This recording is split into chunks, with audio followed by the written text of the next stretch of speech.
자, 오늘은 DC-DC 컨버터를 한번 알아보겠습니다. 음,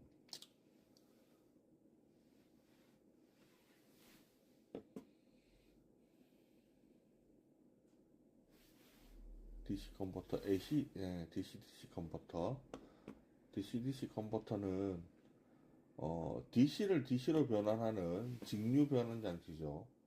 그러면은, DC가 직류 전원이라는 얘기인데, 왜 DC를 DC로 변환을 해야 되느냐라고 물어보면, 음, DC를 DC로 변환하는 정도는 한 가지밖에 없습니다. 전압을 변환하는 거죠, 실질적으로. 전압 변환하는 거는 전압을 올릴 수도 있고, 전압을 내릴 수도 있습니다. 입력 전압에 대해서 출력 전압을 내려야 하는 경우를, 예, 그,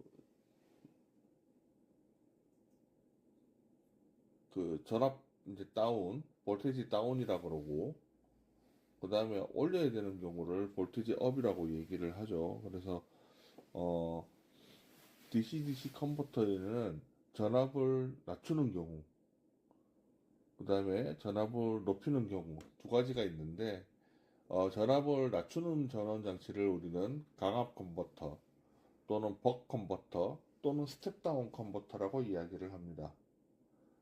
그 다음에 전압을 높여야 하는 전원 장치 같은 경우를 우리는 승합 컨버터, 그 다음에 또는 부스트 컨버터.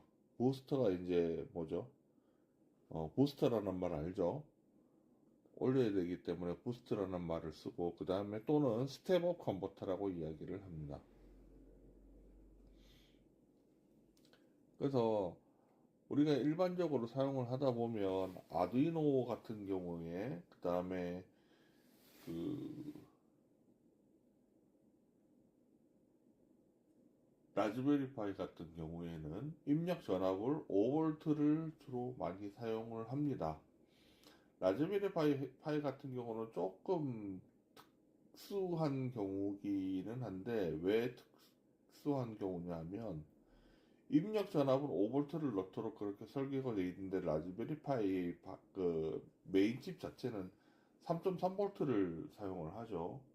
그래서 라즈베리 파이에 보면 5V를 3.3V로 낮춰주는 그 강압 컨버터, 스텝다운 컨버터가 붙어 있습니다. 그래서 5V 입력 받아서 3.3V로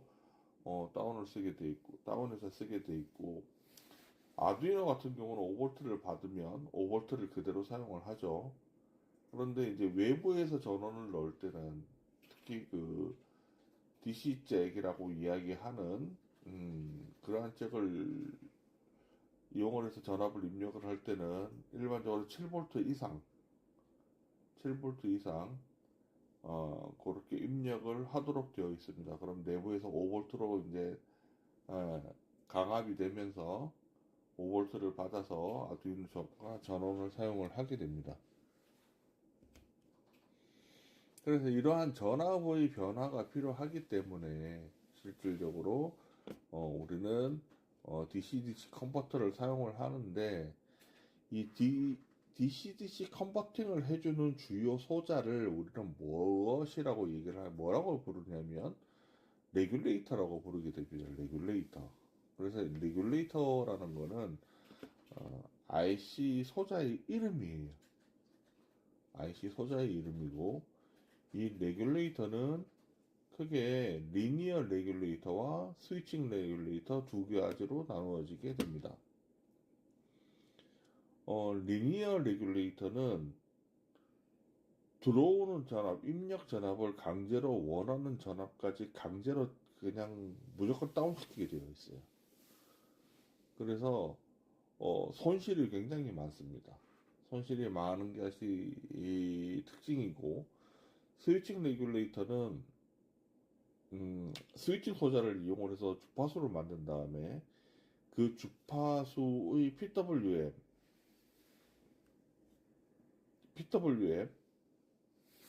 펄스 폭을 이용을 해서 PWM이라는 말을 많이 들어봤을 건데 어쨌든 그 펄스 폭을 이용을 해서 원하는 전압을 맞추어 주게 됩니다.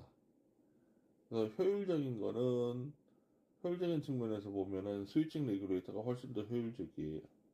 왜냐하면 열 손실이 적기 때문에 내가 원하는 만큼만 펄스 폭을 만들어서 그걸로 전압을 만들기 때문에 리니어 레귤레이터보다는 스위칭 레귤레이터가 효율적이라고 말할 수 있고, 리니어 레귤레이터는 손실이 상당히 많이 생기는데 그 손실 부분이 어디에서 생기냐면 열 손실로 나타나게 됩니다. 그래서 스위칭 레귤레이터보다 리니어 레귤레이터가 열이 훨씬 많이 난다.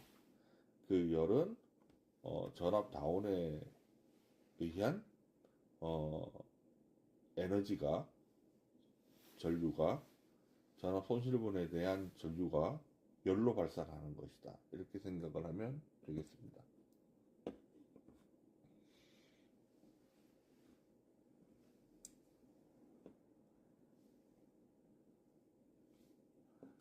자, 그러면 먼저 리니어 레귤레이터가 어떻게 생겼는지 한번 알아볼게요. 오늘은 승합 컨버터, 전압을 올리는 승합 컨버터는 다루지 않을 겁니다. 승합 컨버터 같은 경우에는 예를 들어서 이런 거죠. 3.3V를 받아서 3.3V를 받아서 5V로 올리는, 또는 5V를 받아서 12V로 올리는, 뭐 이렇게 전압을 올리는 레귤레이터 컨버터를 얘기하는데 그거는 오늘 다루지 않을 겁니다. 다루지 않을 거고, 오늘은 스텝 다운 또는 강압 컨버터라고 얘기를 하는 어, 부분만 다룰 거기 때문에 그 부분 중에서 리니어 레귤레이터와 스위칭 레귤레이터 이런 두 개에 대해서 알아볼 거예요.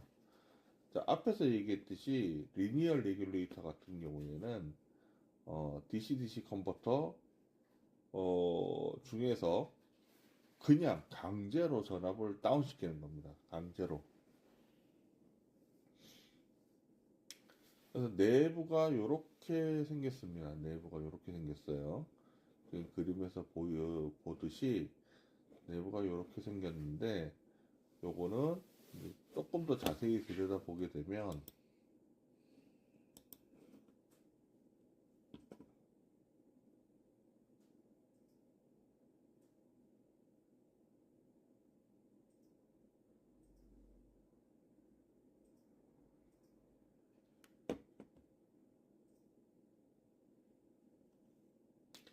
어, 이렇게 생겼죠. 이렇게. 그래서 전압이 들어오는 부분이 있고 나가는 부분이 있고 그 다음에 피드백을 받는 부분이 있습니다. 보통 이 외부에 달린 저항조차도 리니어 레귤레이터에는 그 IC 안에, 반도체 안에 들어가 있는 경우가 대부분이라고 할 수 있습니다. 그럼 요 내부에 있는 피드백 회로를 포함해서 조금 더 자세하게 들여다보면 등가 회로라고 되어 있는 그림 위와 같은 모양을 하고 있는데, 요게 어떻게 동작하는지 한번 살펴볼게요. 자, 여기에는 지금 N형 모스 FET가 붙어 있습니다. N형 모스 FET. 네. FET가 붙어 있고, 여기에는 지금 이제 앰프라고 하는 부품이 달려 있는데, 요 앰프가 뭐냐면 에러 앰프예요. 에러 앰프. 자, 여기서 에러라는 거는 어 내가 원하는 출력 값을 내어 주어야 하는데, 그것이 입력값과 얼마나 차이가 나느냐, 또는 이 기준 전압과 얼마나 차이가 나느냐 하는 부분에 대한 오차율을 얘기를 합니다. 그래서 그 에러, 이 마이너스 쪽에 지금 에러 앰프 이 마이너스 쪽에 지금 보면 VREF라고 달려 있는데 이게 기준 전압이에요. 요 기준 전압보다 이 여기 전압, 여기 전압, 여기 전압이 낮아야 이것이 로우를 출력을 하게 됩니다. 이 앰프가 어 0볼트 여기 이제 그라운드가 기준이 되어 있으니까 0볼트 그라운드 볼트만큼 출력을 하게 되고 그라운드 볼트만큼 출력이 돼야 여기에 V인에 있는 입력이 Vout으로 나가게 되는데 그때 그냥 나가는 것이 아니라 요 저항 R1과 R2의 비율을 곱한 만큼 곱해져서 나가게 되어 있어요.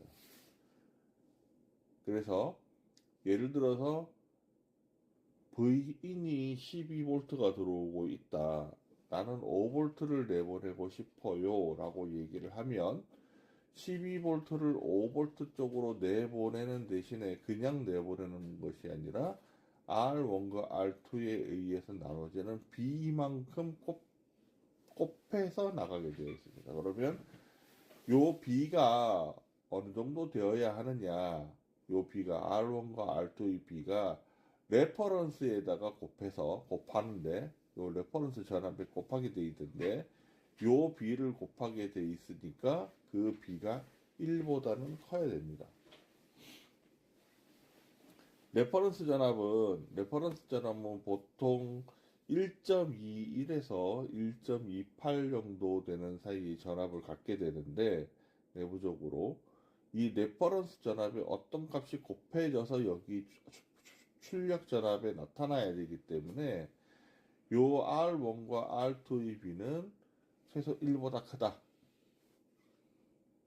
그래서 그것을 공식으로 나타낸 놈이 여기 이 밑에 보이는 이 공식이에요. 그래서 출력 전압은 어떻게 나타나느냐? 출력 전압은 V인과는 전혀 관계가 없어요. 공식을 보면 V인이 없죠. V인이 없고 무엇에 의해서 영향을 받느냐? 이 V 레퍼런스 전압은 리니어 레귤레이터마다 각 모델마다 딱 정해져 있습니다. 레퍼런스 전압은 정해져 있고 여기에 V 아웃 즉 출력 전압에 영향을 미치는 놈은 R1, R2밖에 없어요. 그래서 식이 딱 이렇게 정해집니다. 이렇게 R1, R2에 대한 B 곱하기 VREF. 그래서 우리가 여기에다가 12V를 넣든 24V를 넣든 30V를 넣든 이 레귤레이터 IC가 V인 입력에서 허락하는 한 얼마든지 넣을 수 있어요. 왜? V인은 출력 전압에 영향이 있다 없다? 없다. 단 조건이 있습니다. 리니어 레귤레이터에서 입력 전압은 출력 전압보다 항상 커야 돼요. 왜 그렇죠? 레퍼런스가 정해져 있기 때문에 항상 커야 되고 이 레퍼런스 전압에 의해서 R1과 R2의 B로 곱해서 나가기 때문에 입력 전압과 상관이 없이 여기는 항상 내가 원하는 전압을 이렇게 띄울 수가 있는 겁니다.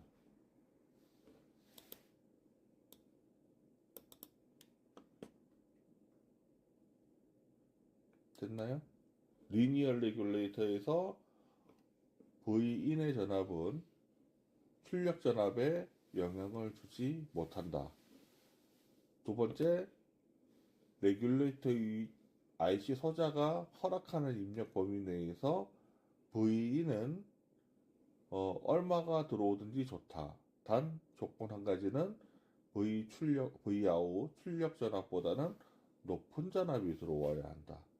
만약에 Vout보다 낮은 전압이 들어오게 되면 회로의 공식과는 상관이 없이 V인에 들어가는 전압이 어느 정도까지는 Vout으로 그대로 출력이 되게 됩니다. 예를 들어서 5V가 입력되어야 하는 5V를 출력해야 되는 5V 리니어 레귤레이터에 4.5V가 입력이 되게 되면 Vout에는 4.5V만큼만 나타납니다. 그러면은 이게 한 0.5V까지 내려가면 여기 0.5V가 그대로 나타나느냐? 그렇지는 않죠. 왜? 요 FET가 통과시킬 수 있는 대역이 있죠. 언제일 때 게이트에 전해지는 전압이 0V일 때 넘어갈 수 있는 전압의 한계가 있기 때문에 무조건 여기에 나타나는 전압이 Vout으로 넘어가지는 않는다. 그게 다예요. 리니어 레귤레이터는.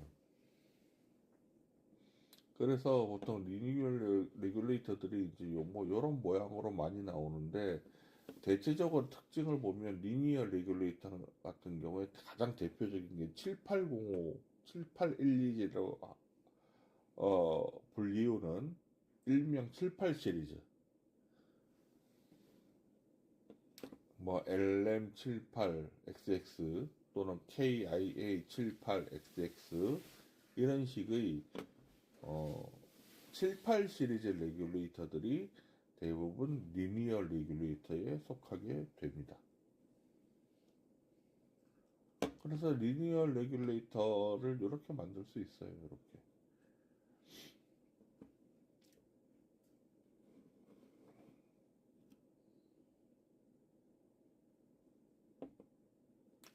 자, 이 리니어 레귤레이터는 장단점이 있는데 가장 큰 장점은 간단하다는 거예요.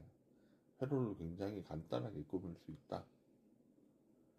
그래서 콘덴서 2개, 입력단의 콘덴서 하나, 출력단의 콘덴서 하나, 그 다음에 리니어 레귤레이터 하나, 이렇게만 있으면 간단하게 꾸밀 수가 있고, 가장 대표적인 것이 아두이노 회로에 있는 레귤레이터입니다.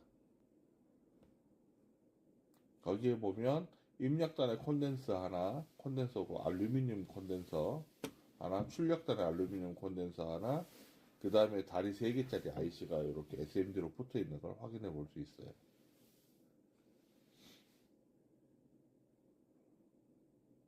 그게 가장 큰 장점이죠. 단점은 뭐냐 하면, 여기에 이제 단점이 나타나게 되는데, 이 부분이 단점이에요. 어떤 V 입력값을 주고 출력값을 뽑아내게 되는데, 입력값은 전압이 이 위에 있죠. 출력값은 전압이 이 밑에 있습니다. 이만큼의 갭이 생기죠.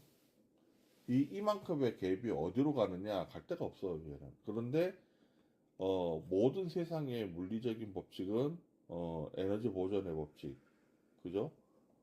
뭐 조금 빗대어서 얘기하자면 원판 불변의 법칙이라고 얘기를 하는데, 예, 예. 모든 에너지는 변화된 이 전의 양과 변화된 후의 양이 똑같다라는 것이죠. 에너지 보존의 법칙에 의해서 이 없어지는 부분, V인과 Vout의 폭만큼, 차이만큼 어디론가 없어져야 되는데, 얘가 어디로 없어지냐면 열로 발산하게 됩니다. 그런데 리니어 레귤레이터에 만약에 열이 발생을 한다 그러면 출력 저항이 커져요. 출력 저항이 커지는 얘기는 입력해서 들어와서 출력으로 나갈 때 내부 저항 성분이 커진다는 얘기가 되고, 열이 나서 내부 저항 성분이 커지게 되면 더 못 나가죠. 저항이 커지니까. 또 못 나가는 만큼 더 열이 쌓이게 됩니다. 그래서 열이 계속 올라요. 계속. 그래서 리니어 레귤레이터에서는 특히 방열이 중요하다. 그래서 큰 방열판을 붙여줘야 얘가 리니어 레귤레이터가 가지고 있는 성능을 100분 발휘할 수 있다. 그것이 단점이다. 라는 겁니다.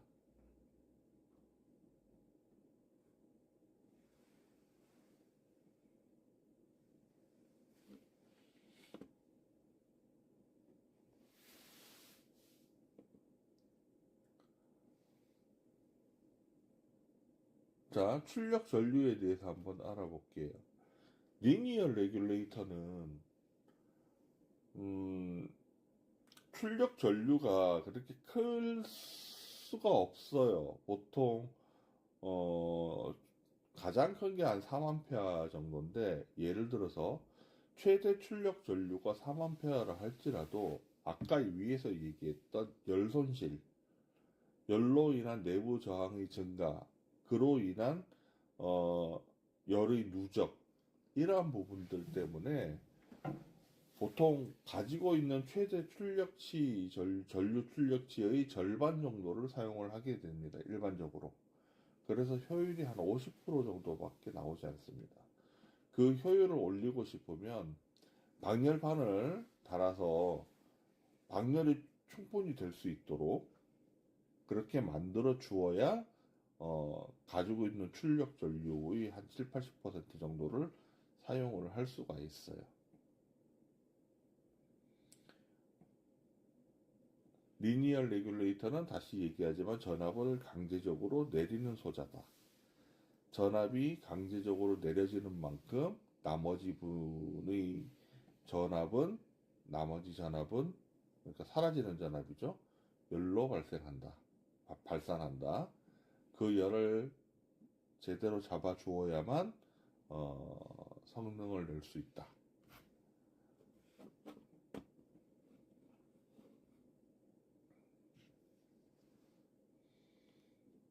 그 다음에 이제 리니어 레귤레이터에서 가장 중요하게 보는 것 중에 하나가 드롭 아웃 전압이라는 겁니다. 드롭 아웃 전압. 드롭 아웃은 뭐냐면 아웃 전압, 즉 나가는 출력 전압에 의해서 어, 출력 이제 나가는 출력 전압이 이 그 출력 단자에 이제 생길 때, 즉 전압이 나갈 때 어, 입력 전압과 이 낙차를 드롭 아웃 전압이라고 얘기를 하는데, 이 부분은 왜 중요하냐면, 예를 들어서 내가 원하는 출력 전압이 5V다 라고 했을 경우에 12V를 넣어주게 되면 문제가 없어요. 왜냐하면 7V만큼의 여유가 있죠. 그래서 충분한 여유를 가지고 입력 전압을 넣어주게 되면 문제가 되지 않습니다. 그런데 만약에 내가 원하는 전압이 5V인데 입력 전압이 5V, 출력 전압보다 크면 된다고 얘기했잖아요. 그럼 5.5V나 6V를 넣어주면 어떨까? 라고 했을 경우에 드롭아웃 전압이 큰 소자를 선택을 하게 되면 6V를 넣어준다고 해서 5V를 얻을 수가 없습니다. 충분히 큰 전압을 입력을 해줘야 5V를 얻을 수가 있다는 얘기예요. 그래서 그 드롭아웃 전압이 작은 소자를 선택하는 것이 우리는 굉장히 중요한데, 그러한 드롭아웃 전압이 작은 소자를 우리는 LDO 소자라고 얘기를 해요. Low Drop Output 소자라고 얘기를 하죠. 그래서 이 LDO 값이 낮은 전압을 가지는 소자를 선택하는 게 굉장히 중요합니다. 자, 그럼 예를 한번 볼 거예요. 직접 데이터 시트를 봐야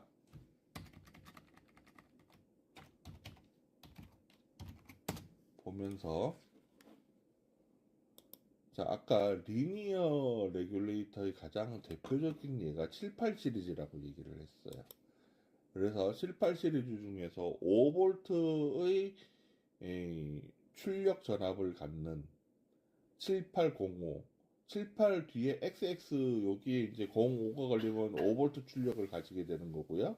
7812 같으면 12V 전압을 갖게 되죠. 그래서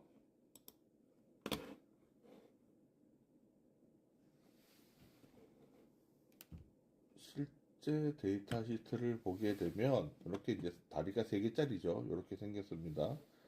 요 뭐 티어 2202니 디팩이니 요건 패키지 타입 모양을 IC의 모양을 얘기하는 거예요. 그러니까 이거는 뭐 나중에 보면 되고 이렇게 다리 3개짜리고 1번이 입력 핀, 2번이 그라운드 핀, 3번이 출력 핀 이렇게 걸리게 되어 있습니다. 그래서 입력 단자가 있고요. 출력 단자가 있고요. 이렇게 그라운드 핀이 이제 돼 있고 내부에 뭐 이런 장치들이 있는데 여기에 보시면은 이렇게 글씨가 좀 흐려서 안 보이지만 에러 앰프라는 게 있죠. 에러 앰프가 있고 여기에 보시면은 아까 그림에서 봤던 피드백 저항이 내부에 들어있는 것을 볼 수 있어요. 출력단에서 피드백 저항을 통해서 에러 앰프에 걸리게 되어 있죠. 그죠? 그래서 그 에러 앰프에서 나온 전압이 여기 레퍼런스 전압과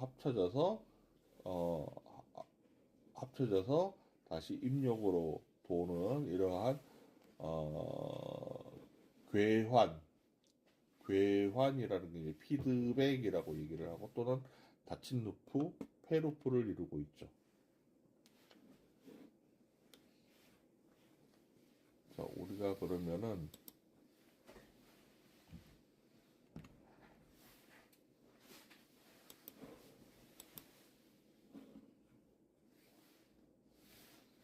자, 78 시리즈 같은 경우에 입력 전압이 여기서 보면은 입력 전압이 최대 몇 볼트까지 넣을 수 있느냐 35V 또는 40V까지 넣을 수 있도록 되어 있죠. 일반적으로 35V까지 이제 이렇게 넣습니다.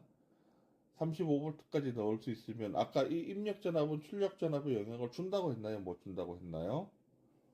예, 출력 전압에 영향을 미치지 못해요. 그냥 우리가 조금 더 편안하게 이 입력 전압이 범위가 전압값의 범위가 크면 클수록 우리가 조금 더 마음 놓고 이제 전압을 줄 수 있는 거죠. 그럼 35V까지 넣을 수 있으니까 우리가 5V의 출력을 얻기 위해서는 예를 들어서 뭐 한 8V나 7V, 한 7V부터 35V까지 자유롭게 입력 단자에 입력 전압으로 줄 수 있다. 그러면은 7V를 넣든 35V를 넣든 뭐 25V를 넣든 20V를 넣든 출력 전압은 5V가 나온다. 그래서 5V가 나오는데 보고 또 이제 최소 4.8V 이상 나올 수 있고 최대 5.2V까지 이렇게 나올 수 있다. 오차죠. 요거는 오차, 편차. 이렇게 나오더라도 이거는 정상으로 본다. 데이터 시트에 4.8V가 이제 최저 전압으로 되어 있는데 예를 들어서 내가 전압을 찍어 보니까 출력 전압이 4.7V가 나오더라. 그러면은 그거는 소자가 불량이죠. 예. 요 범위에서 출력이 되어야 합니다.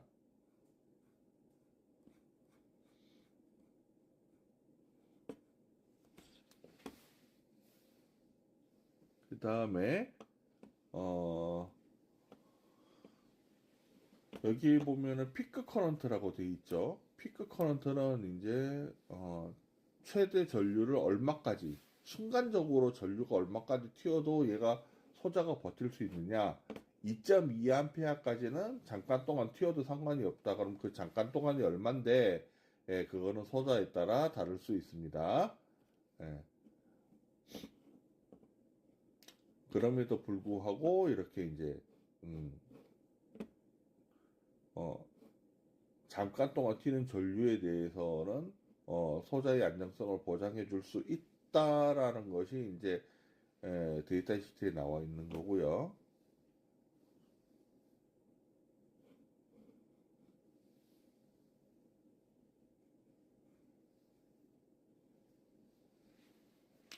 자, 여기에 보면 아까 드롭 아웃풋 볼테이지라고 있죠. 드롭 아웃 볼테이지. 드롭 아웃 볼테이지 7805 지금 보고 있는 소자 같은 경우에는 드롭 아웃 볼테이지가 얼마냐면 2V예요.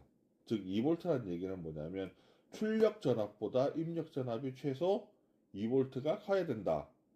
그러면은 최소 몇 볼트가 입력이 들어가야 된다는 거죠? 최소 7V 이상은 들어가야 된다.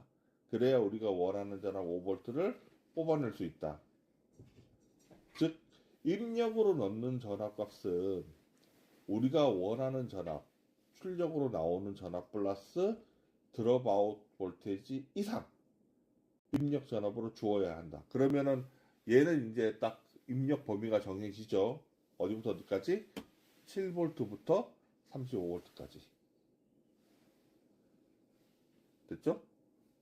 네, 그렇게 정해지게 됩니다. 그리고 얘는 여기 보시면은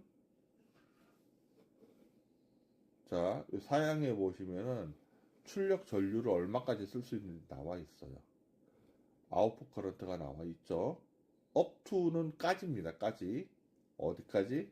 1A까지. 즉 78 시리즈가 낼 수 있는 지금 우리가 보고 있는 78 시리즈가 얘 소자가 출력할 수 있는 최대 전류는 1A까지만 사용을 할 수가 있다. 그런데 아까도 얘기했듯이 전압의 낙차로 인해서 열로 발산하는 부분이 있기 때문에 이 1A를 다 사용을 하지 못한다. 이 1A라는 거는 아주 이상적인 상태, 이상적인 상태에서 이 레귤레이터의 최대한 충분한 방열이 이루어졌을 때 여기까지 사용을 할 수 있다. 그렇다면 보통 얼마까지 사용을 하느냐? 한 500에서 700mA까지는 사용을 할 수 있다. 1A가 1000mA니까요. 500에서 700mA 정도 사용을 할 수 있다라고 얘기를 하면 그것도 병렬이 좀 잘 되는 상황에서 이제 사용할 수 있는 거죠. 500에서 700mA도 사실은 이소자 같은 경우에는 한 100ml에서 150mA만 전류가 흘러도 열이 나기 시작할 겁니다, 아마. 예. 그래서 아주 이상적으로 방열이 됐을 때 한 500에서 700mA 정도를 사용할 수가 있고, 여기 데이터 시트에 나와 있는 1A는 아주 아이디얼한 상황, 방열이 굉장히 잘 되는 상황에서 사용할 수 있는 최대 전류다.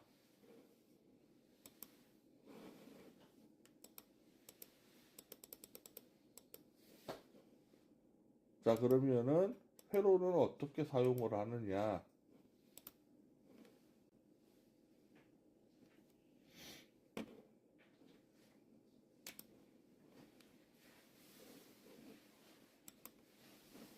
데이터 시트에는요, 여러 가지 그 이상적인 회로들이 나와 있는데 가장 많이 사용하는 회로가 이거예요. 리니어 레귤레이터는 요 회로를 가장 많이 사용을 합니다. 1번이 입력 단자고 2번이 출력 단자고 3번이 출력 단자고 2번이 그라운드 단자라고 얘기를 했죠. 입력 전압이 아까 몇 볼트에서 몇 볼트까지 7에서 35볼트까지 전압을 주게 되면 출력에는 몇 볼트가 나온다? 5볼트가 나온다. 7805 같은 경우에 7812 같은 경우에는 동일 조건에서 몇 볼트가 나온다? 12볼트가 나온다. 7824 같은 경우에는 동일 조건에서 몇 볼트가 나온다? 24볼트가 나온다. 이렇게 보시면 되고요. 회로는 이렇게 사용을 합니다. 가장 그러니까 스탠다드한 회로는 입력 단자와 출력 단자에 이렇게 콘덴서를 요거 0.33 마이크로페럿 또는 0.1 마이크로페럿을 입력과 출력에 이렇게 이제 달아가지고 그라운드로 묶어서 가장 표준적으로 사용하는 회로가 이런 회로입니다. 밑에 이렇게 이제 조금 회로가 복잡한 회로들은 경우에 따라서 이제 맞춰서 쓰는 경우인데 여기서는 지금 오늘은 설명하지 않습니다.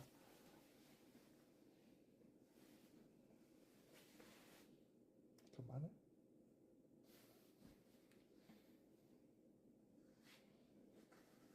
자, 오늘 지금 이제 레귤레이터 중에서 리니어 레귤레이터를 했는데 조금 길어졌죠 설명이. 스위칭 레귤레이터는